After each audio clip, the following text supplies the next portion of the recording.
عزيزي المسلم والمسيحي، ليه ولد عنده 16 سنة يضرب أب كاهن بالشكل الرهيب ده؟ آخر 3 سنين في حياتي عشت في 6 دول مع ناس من ديانات وفلسفات وميول وطقوس كتيرة جدا، منها اللي عمري ما سمعت عنه. مسيحيين، مسلمين، بوذيين، هندوسيين، وشنتو وشامنية وغيرهم كتير جدا. ومن خلال ده كله اتعلمت ان ثقافة الاختلاف المفروض بتقربنا مش بتبعدنا، بتخلينا نعرف بعض ونوصل لبعض لاننا بنحب بعض رغم اختلافاتنا. اتعلمت انه اسمع الانسان اللي قدامي مهما كان ايمانه، لانه ايماني انه ربنا خلقه عشان بيحبه ومش انا اللي ليا احكم عليه. السيد المسيح بيقول: لا تدينوا لكي لا تدانوا، لأنكم بالدينون التي بها تدينون تدانون، وبالكيل الذي به تكيلون يكال لكم.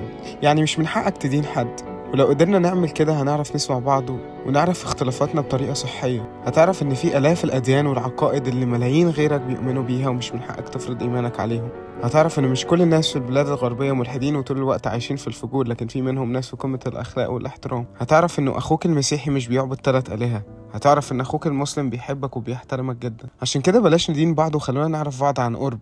عايز تعرف عن ديانة معينة؟ اقراها من المصدر بتاعها، وبلاش تحكم من أفعال أشخاص لا يمثلوا الحقيقة كاملة، لأن متعصبين موجودين في كل الأديان والمعتقدات والأفكار. وأخيرا المسيح قال: أحبوا أعداءكم وصلوا لأجل الذين يسيئون إليكم. فخلونا نصلي وندعي عشان الشخص المسكين ده للأسف معرفش ثقافة الاختلاف، وخلوا اختلافاتنا تقربنا مش تبعدنا.